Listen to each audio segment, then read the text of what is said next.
एक भिकाऱ्याची पोरगी होती, प्रत्येक गावागावात जायची. सोया गे पिना गे अंधाईला रसा गे टकलीला बक्कल गे तुझ्या म्हाताऱ्याला खेळ खुळखुळा गे रमाई बयवाडी माय वाड मावशी रेड बाकर जमताय ना.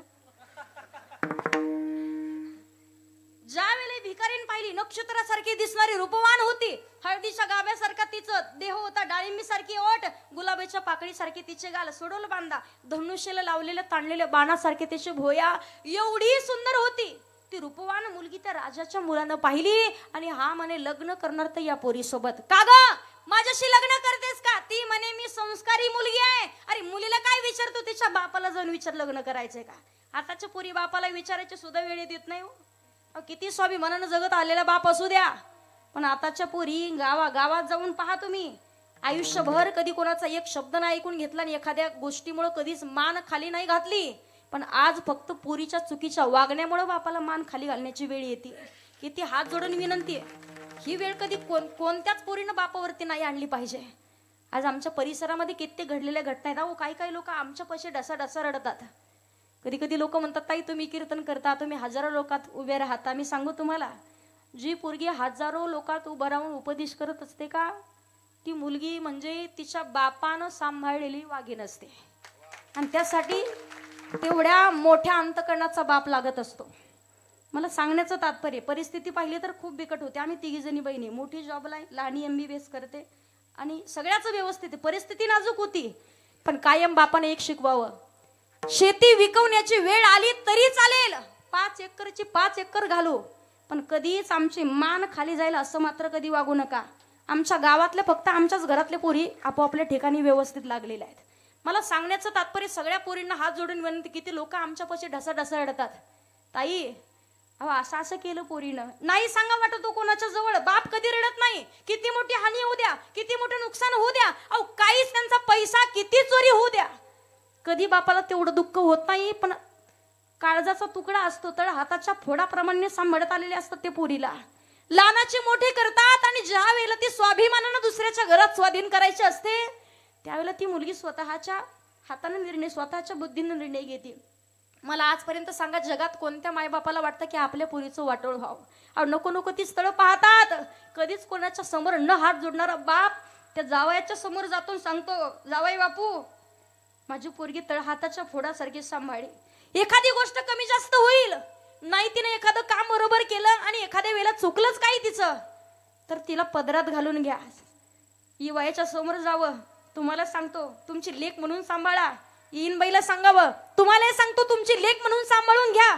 कधी काही चुकलंच ना तर तुमचा पोटचा गोळा म्हणून सांभाळा, कारण एकुलती एक पोरगी आहे, अगदी काळजावरती दगड ठेवून तुमच्या स्वाधीन केलेली आहे. मला सांगायचं, या गोष्टीची जाणीव आज प्रत्येक मुलीनं ठेवणं गरजेचं आहे. प्रत्येक मुलीनं ठेवली पाहिजे. एवढ्या सहजासहजी या गोष्टी नसतात हो. आज तळहाताचं हाडाचं काढं रक्ताचं पाणी करून रात्रंदिवस मायबाप जगतात. जा जरा बीड जिल्ह्यामध्ये, जा जरा नांदेडच्या भागात, आज पीक उद्ध्वस्त झालेत तर सोशल मीडियावरती व्हिडिओ होतात. सरकारच्या समोर हात जोडावेत आणि प्रत्येक बापानं सांगावं, 2-3 मुली आहेत, लग्नाला आलेली होती, आता लग्न लावून द्यायचं होतं, 4-5 लाखाचं कुठंतरी आता पीक येणार होतं, पण आज आमच्या मुलीचं पीक उद्ध्वस्त झालंय, तर आमच्या मुलीचं पूर्ण आयुष्य आणि भविष्य सुद्धा उद्ध्वस्त झालंय. लोक जातात तो राजकारणी सुद्धा फक्त व्हिडिओ काढून परत येत आहेत.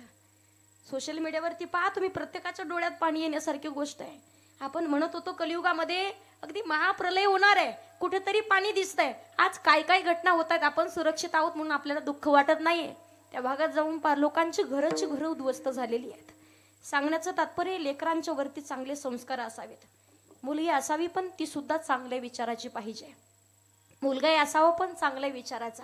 विचार करावा, पहिला विचार दुसऱ्याचं वाटोळ करण्याचा विचार माणसानं कधी करू नये, कधीच करू नये. नाही चांगलं करता आलं तरी चालेल, पण एखाद्याचं वाईट करण्याचं काम करायचं नाही. तुम्हाला प्रसंग सांगत होते, विठ्ठल विठ्ठल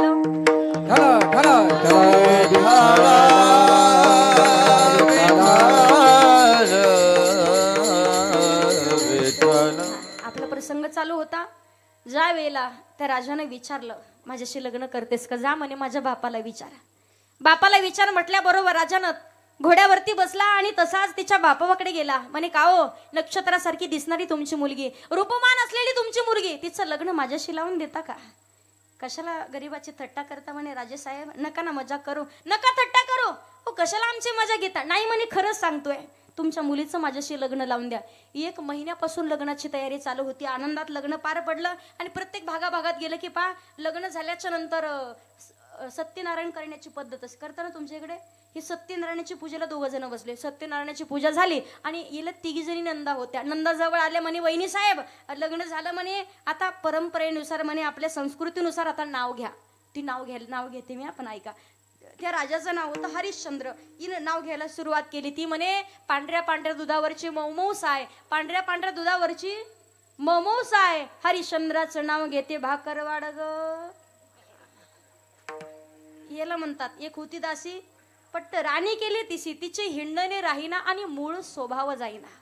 माणसाचा मूळ लोकांची घरं जाळायचा प्रयत्न केला. हनुमंत महाबळी दाढी कधी करू नये प्रयत्न. एखाद्यानं बंगला बांधला, कौतुक करा, वा आपल्या गावात बंगला नव्हता, चांगलं झालं बांधला. एखाद्यानं गाडी घेतली 20-25 लाखाची, कौतुक करा, बरं झालं गाडी घेतली, चांगलं झालं. आपल्या गावात गाडी नव्हती, अहो तुमच्या छातीत कधी चमक निघली ना, रात्री बेरात्री तरी सुद्धा त्याच्या गाडीत बसून नेईल तुम्हाला हॉस्पिटलला. पण हे पेढा खात नाही, हे पेढा खातच नाही. हे म्हणतं त्यानं काय घेतली असं म्हणे हप्त्यावर. त्यानं हप्त्यावर घेऊन नाही तर सप्त्यावर घे, पण घेतली ना. घ्यानाला की जळायचं नाही अजिबात. विठ्ठल विठ्ठल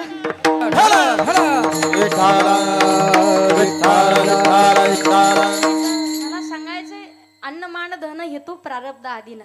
द्यायचं किती घ्यायचं किती भगवान परमात्माच्या हातात आहे. पहिला विचार, दुसऱ्याचं वाटोळ करण्याचा विचार कधी करू नये. दुसरा विचार एकदाच, कोणता? सावधान. एका पुरुषा 2 नारी आणि पाप वसे त्याच्या घरी. 2 बायका आणि एका ब्राह्मण बुवाचं डबल लग्न झालं. ऐका, नेमका संक्रांतीचा सण आला ना, अगोदरच्या दिवशी लागले ना दोघीचं भांडण. ब्राह्मण बुवाला अशा दोघीकून दोघी वाढायच्या. आपल्याकडे जेवायला आधी तो म्हणला, जिचा अगोदर स्वयंपाक होईल मी तिच्याकडे जेवायला येतो, पण तुम्ही भांडू काय नका. ब्राह्मण बुवा ज्यावेळेला झोपला जाऊन दुसऱ्या मजल्यावरती पहिली केलेली बायको राहत होती आणि नंतर केलेली खाली राहायची. पहिली केलेली जरा संस्कारी होती, आजी संस्कारी होती म्हणून ती पहाटे 4ला उठली. तिनं पुरणपोळीचा स्वयंपाक केला आणि सकाळी 6 वाजता आवाज दिला म्हणे, मालक जेवायला झालं म्हणे, लवकर वरती या. ब्राह्मण बुवा असे डोळे चोळीत वर निघाले, धोतर हातात धरलं आणि असे पायऱ्या चढत होते. तेवढ्यात खालचे डोळे चोळीत बाहेर आली. ती जशी बाहेर आली, ती म्हणे एकदा वर गेलं तर लवकर खाली नाही यायचं. पटकन गेली, खालून ब्राह्मण बुवाचे पाय पकडले. तिनं जसे पाय पकडले तेवढ्यात वरचीनं ब्राह्मण बुवाची शेंडी पकडली. दोन्हीकडे ओढला. ब्राह्मण बुवा दोघींनी म्हणून खाली पाडला. एक बसली छातीवर आणि एक बसली पायावर. तेवढ्या शेजारच्या राधा अक्का आल्या.